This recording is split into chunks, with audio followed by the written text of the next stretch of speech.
All right, I hope I can get this video right this time. So basically, I've just watched a video by Jimmy the G, a much bigger channel than my own, where he's talking about, sorry, it's a mosquito, where he's basically talking about like how, because Bonnie Blue said she's going to do something depraved and everyone's talking about it, it's like, you know, the moral panic is either on the left, people will say like, hey, like, you know, this is late stage capitalism, this is what's going on here.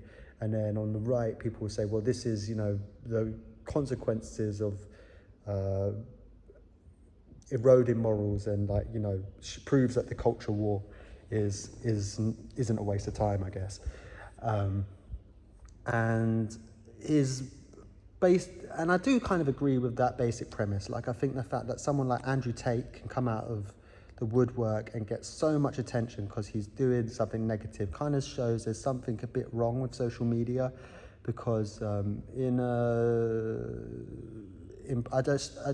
maybe it's always been this way, but social media definitely seems to platform a lot of like potentially negative or harmful things. I kind of thought another interesting example of that is if you think about like Peter Thiel. Like, he's a rich guy that owns a company called Palantir that basically uses data to make weapons and all sorts of surveillance stuff. Like, it's quite scary that we have it in the British NHS, and he's been involved with platforming people like Rogan, who famously supported Trump, or even JD Vance. Like, he financed a lot of his things. And I've recently saw a video where he potentially like financed or helped platform Clavacula because of his views on transhumanism. Like, it's all very, very dystopian when you think about it. And so so yeah, his main premise is basically the government should control these algorithms. Like, these algorithms are addictive and they should be regulated maybe in the same way the news is. So like, while I think that that is a interesting premise, I think it's not very well thought out, because when we think about other kind of state-controlled media, like realistically, like the BBC toes the political line quite a lot, but it's so extremely biased on like obvious, like loads of really obvious issues that we can see through social media, that I think if, you know, the internet state owned, I'm actually out in China now where they do own a lot of the internet, and that's why they don't have Facebook and stuff like that. And it's a different political landscape, but you know, you see dreadful things on social media here as well, and people are very addicted to their phones. So I don't really think that that is the way to resolve it. I think so. For example, like the BBC is so biased about what's been going on in the Middle East, is so biased about like UK Reform Party and just giving them softball interviews all the time.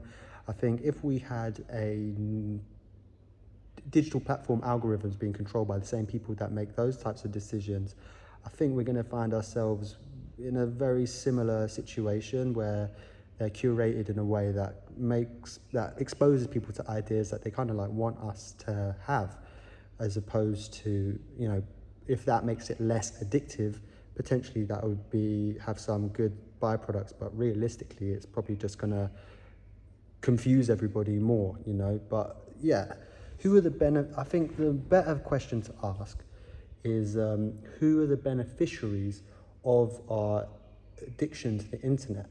So basically, the reason why, you know, somebody's sitting and watching an hour of YouTube videos instead of 20 minutes is better for somebody is something that's called surveillance capitalism. And that's, you know, that's the media environment where basically the more people are online, the more data they're creating, and that data itself is like, you know, it's valuable to someone like, to a company like YouTube or TikTok, because they can use it to do more targeted ads and basically sell that data. Like, it's actually valuable in and of itself. I think that's the phrase. So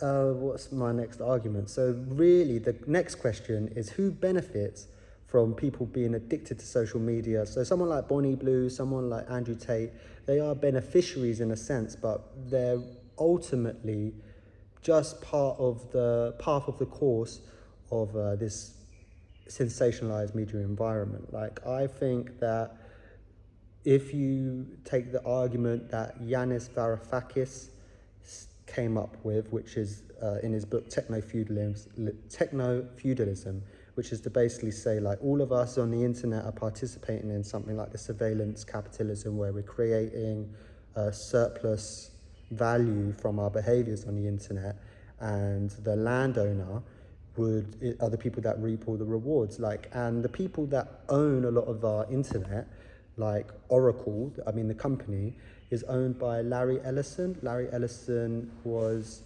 recently the richest man in the country, no, richest man in the world. He beat Elon Musk briefly. And then he went and bought Paramount. He owns a big part of CNN, Fox. And so it's clear that him owning this much of the internet infrastructure aligns with him owning other parts of the media infrastructure. So I think the government controlling algorithms is still kind of not putting us in a better position in a lot of ways. So I would argue that a better way to take ownership would be to have the government actually nationalize the data centers. I've never heard anyone talk about this before, but the reason why is if there's surplus value being created by people being addicted to the internet and doing all this stuff, anyone who has mental health problems or depression or is struggling to find work because of too much social media, like the costs of those things are being a burden on the state. But if the government were to own the platforms that, like, you know, Facebook or Amazon should be renting, at least it's enriching the state so that they can actually, you know, take that money back and use it to fix the problems that it solves. Like, you know, it sounds negative, but, like, for example, alcohol or tobacco has a high tax for those exact reasons. And I think the internet, like social media and the internet, it kind of falls into that same category. Let me just double check my notes. Yeah, that's all I've got to say on it, really. Let me know what you think, and like and subscribe. Peace.